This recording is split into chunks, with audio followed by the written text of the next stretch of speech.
Have you ever bought a dress that looked absolutely beautiful on the hanger, brought it home, put it on, and stood in front of the mirror thinking, something's just not quite right?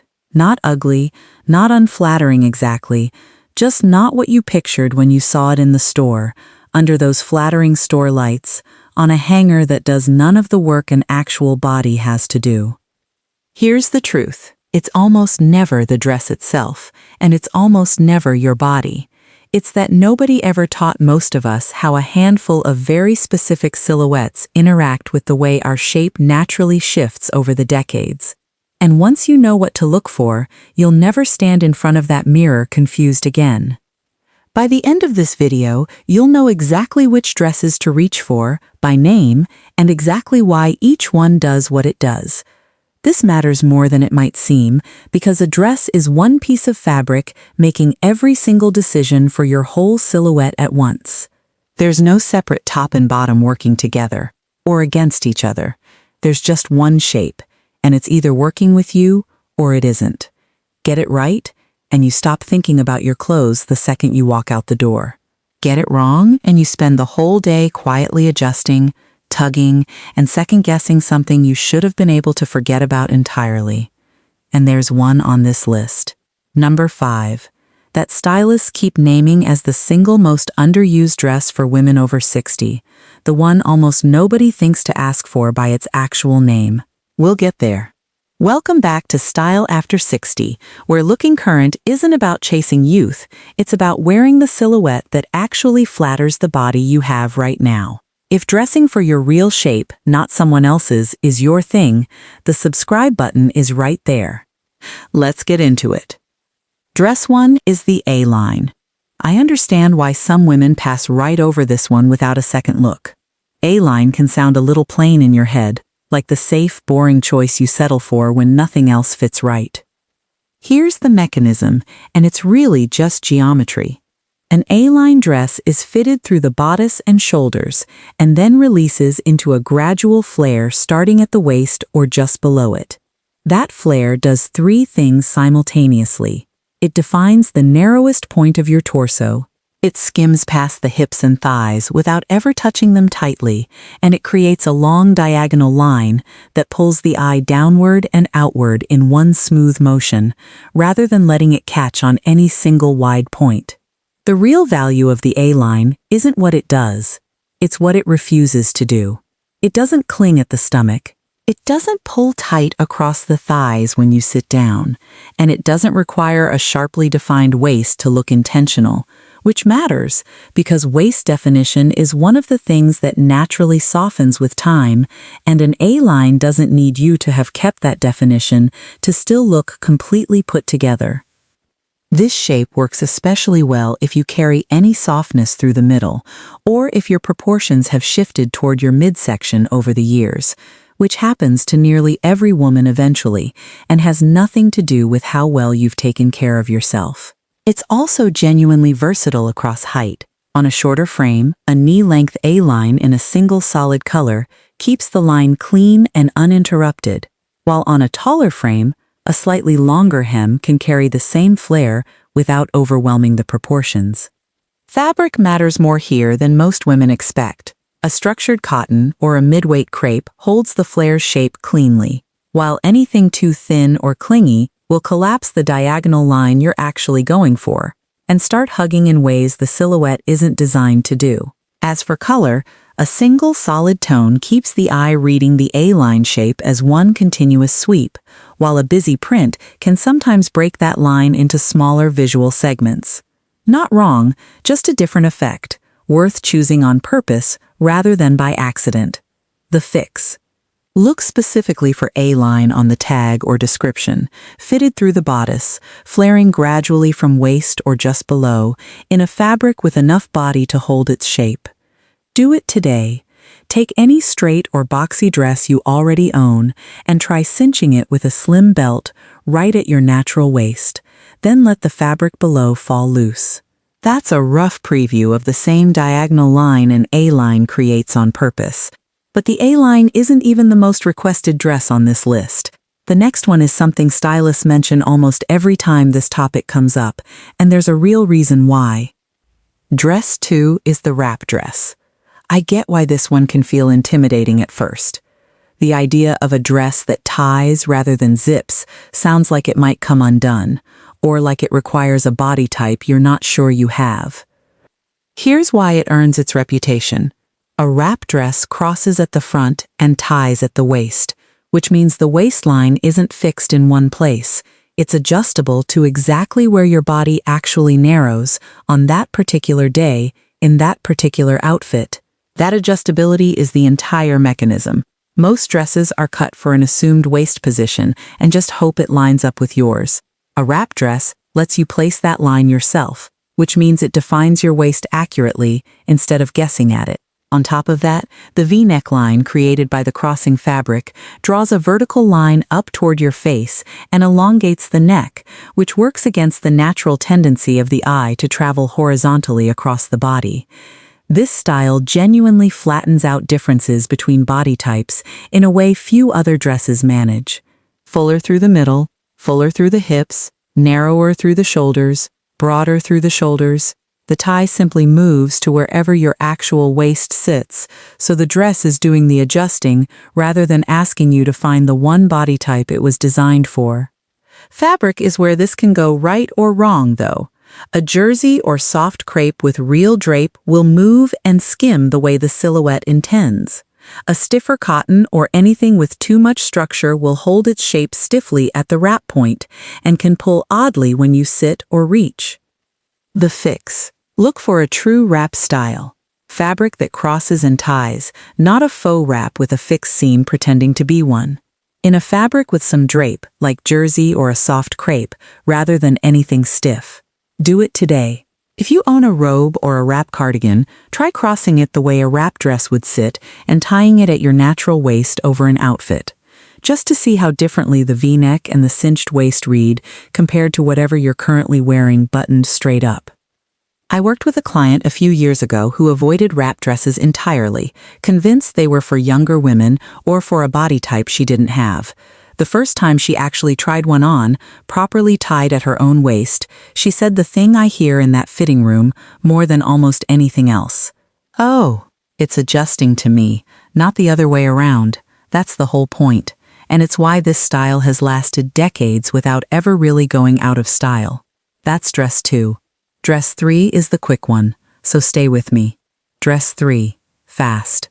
The shift dress. I'll keep this one quick, but it earns more than a passing mention. A lot of women picture a shift as plain to the point of forgettable, almost like settling rather than choosing. The mechanism. Quickly. A shift dress hangs straight from the shoulders with little to no waist shaping, which means there's no place on the dress that's trying to cling to anything.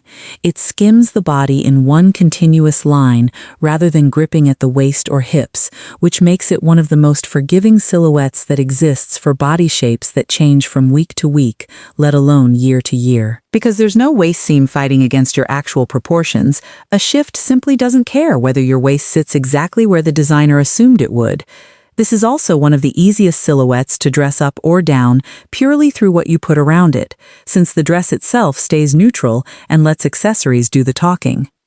The fix. Look for a boat neck or scoop neck shift, falling straight from the shoulder, in a fabric structured enough to hold its own shape rather than collapsing into something shapeless. Do it today. If you have a simple straight dress already, add a statement necklace or a structured blazer over it, and notice how quickly accessories can give a shift dress all the polish a more fitted dress would have to build into the seams themselves. Dress 4 is the fit and flare. This one sits right between the close fit of a sheath and the looseness of an A-line, and I understand why some women hesitate here. Fitted can sound like a word that demands a certain kind of body to pull off. Here's the actual mechanism. A fit and flare is structured and closed through the chest and waist. Then the fabric flares out from the waist down, similar to an A-line, but with a more defined, often fuller flare, rather than a subtle one.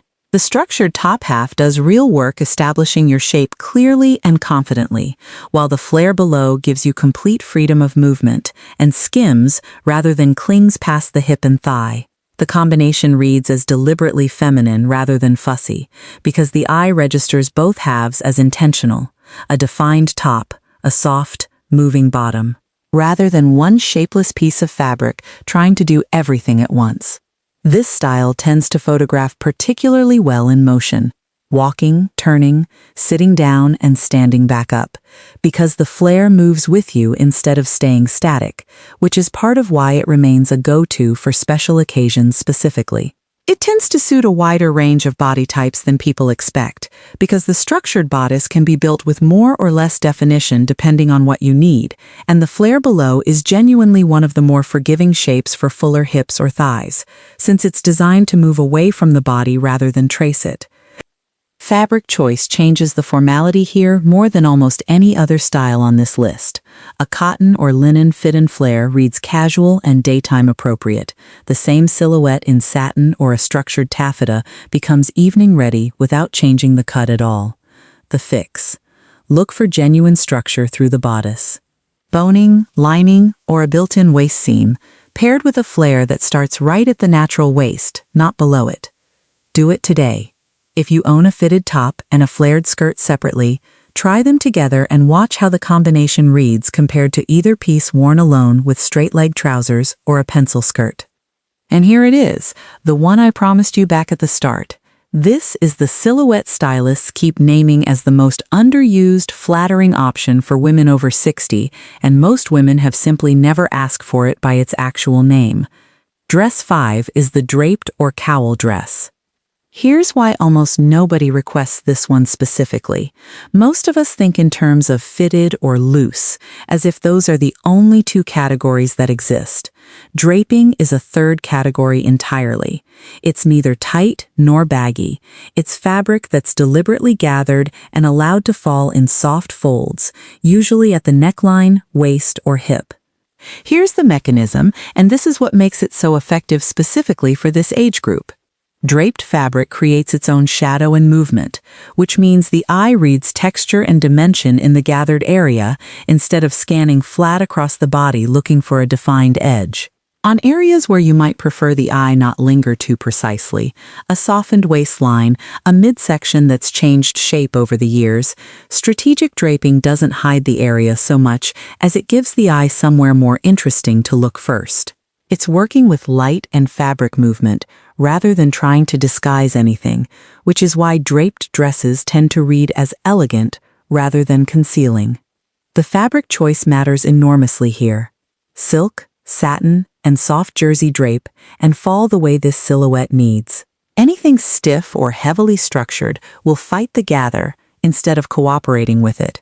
There's also a real difference between a cowl neckline, which gathers loosely at the chest and creates soft folds that catch light differently depending on how you move, and waist draping, which gathers at the side and does more of the visual redirection work I just described. Both fall under the same broader category, but they solve slightly different problems, so it's worth knowing which effect you actually want before you shop. This silhouette also tends to work beautifully across a range of body types precisely because it isn't asking the body to match a fixed shape. It's letting the fabric create its own shape on top of whatever you're wearing it on, which is part of why stylists return to it for clients with very different builds. The fix. Ask specifically for a draped or cowl neck dress in a fluid fabric like silk, satin, or a soft jersey blend. And consider adding a long scarf at the neck or waist, since the extra fabric movement compounds the same effect the dress is already creating. Do it today. Take any dress you own in a soft, drapey fabric and gather a small amount of extra fabric at one hip with your hand, just to preview how differently that area reads with movement and shadow built in versus flat and stretched tight. This is the big one on today's list, but there are 3 more, and one of them solves a problem almost every woman has dealt with at some point with hemlines specifically. Dress 6 is the sheath dress. I understand the hesitation with this one immediately. Sheath sounds like the most fitted, most exposing option on this entire list, and that's simply not accurate once you understand how it's actually built. Here's the mechanism. A sheath dress is fitted and straight cut with no waist seam at all, meaning there's no single point on the dress trying to cinch or define your waist specifically. Instead, the fabric follows your body's existing line from shoulder to hem in one continuous column. Without a seam pulling in at any one spot, there's nothing for the eye to register as tight here, loose there. It reads as one smooth, uniform shape, which paradoxically makes it more forgiving than many looser styles that do have a defined waistline calling attention to itself. The fabric matters significantly more here than on a looser silhouette, simply because there's less room for fabric to hide construction quality.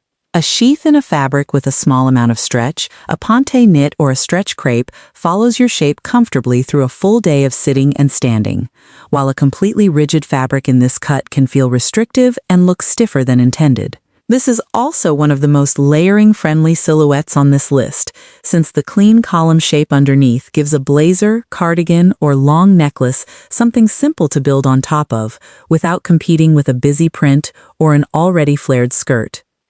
The fix. Look for sheath specifically, with no separate waist seam, in a fabric with at least some stretch or structure so it follows your shape without clinging uncomfortably. Do it today. If you have a sheath-style dress already, pair it with a structured cardigan or blazer left open, which adds a vertical line down the front that elongates the whole silhouette even further. And dress 7, the shirt dress. This one's almost the quiet workhorse of the list, but stylists return to it constantly for a reason.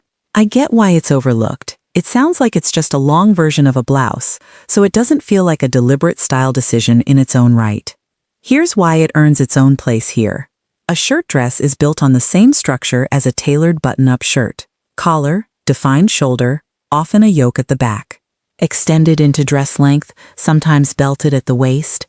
That tailored structure through the shoulders and chest does the same job a blazer would, giving the upper body a crisp, defined line, while the length below can be styled loose and easy or cinched in with a belt, depending entirely on your mood that day. It's one of very few dress styles that moves seamlessly from a relaxed daytime look to something polished enough for an afternoon out, just by changing how you belt it and what shoes you put underneath. A crisp cotton shirt dress reads as classic and slightly tailored, while the same shape in a softer fabric, like a lightweight chambray or linen, feels more relaxed without losing the structure through the collar and shoulders that makes the silhouette work in the first place. The hem length is also genuinely flexible here. A midi shirt dress shows a bit more leg for a slightly dressier feel, while a longer hem leans more toward easy, everyday wear, and both versions keep the same upper body structure doing the heavy lifting. The fix.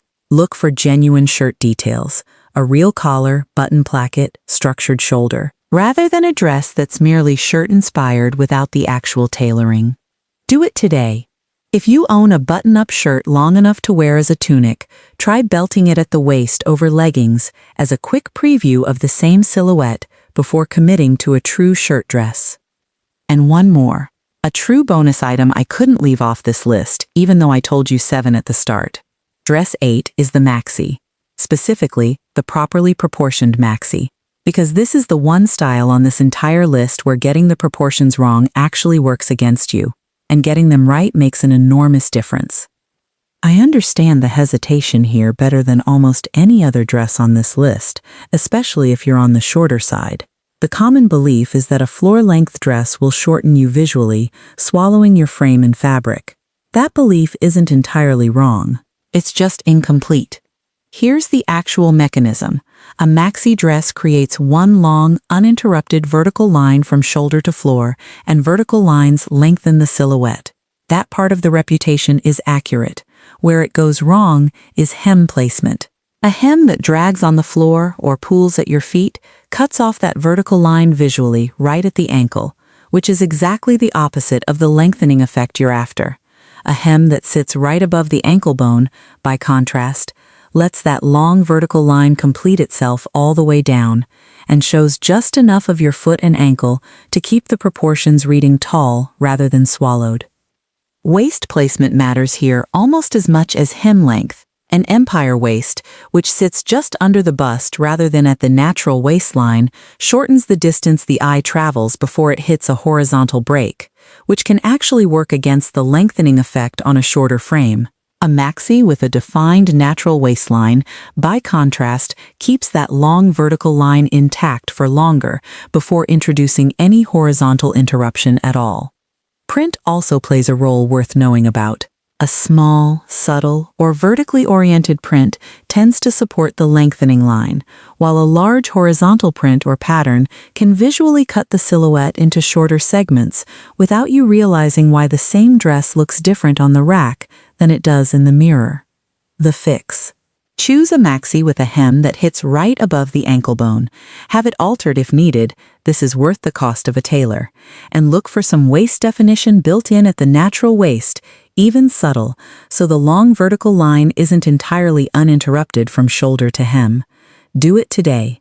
If you own a maxi that pools at the floor, try it with the hem temporarily pinned up to just above your ankle and look at the difference in a full-length mirror. Most women are genuinely surprised by how much taller and more put together that small adjustment makes the entire dress look. Now here's the real secret tying all 8 of these together. None of these dresses work because of a trend cycle, even though some of them happen to be having a moment again right now. They work because of the same handful of mechanical decisions every time, where the fabric is fitted versus loose, where the eye is given a vertical line to follow, and whether the waistline is fixed in one spot or allowed to sit where your body actually narrows. Every single dress on this list is really one principle wearing 8 different names. Let the fabric do the structural work instead of asking your body to do it alone. That's the real question a stylist asks walking into any dress shop, even when they're not saying it out loud. Not, is this in style right now? But where does this particular fabric want to sit, and does that match where I actually need support today? Once you understand that question, you stop needing anyone to hand you a list. You'll hold a dress up in a store, glance at how the fabric falls, run that same quiet question, and just know. Every one of these has a clear, specific thing to look for. A cut, a fabric, a word to search for online or say out loud to a salesperson, and the difference it makes is real, not subtle, not just nice to have. The right dress changes how you feel the moment you put it on, before you've even left the bedroom mirror, before anyone else has said a single word about it. It's the difference between getting dressed as a chore you push through and getting dressed as something that actually sets the tone for your whole day. You've earned the right to feel completely confident getting dressed, not just adequate, not just good enough for today. Not because you need to chase a younger version of yourself, because you deserve to wear something that actually works with the body you have right now, today, exactly as it is, without apology, and without a single adjustment needed once you walk out that door. If this helped you see your own closet a little differently, give it a like. It genuinely helps more women like you find this channel. And subscribe for more of this every week here on Style After 60.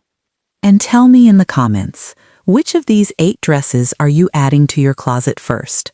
I read every single one, and I'd love to know which one surprised you most, or which one you've been quietly avoiding for years, for no real reason at all.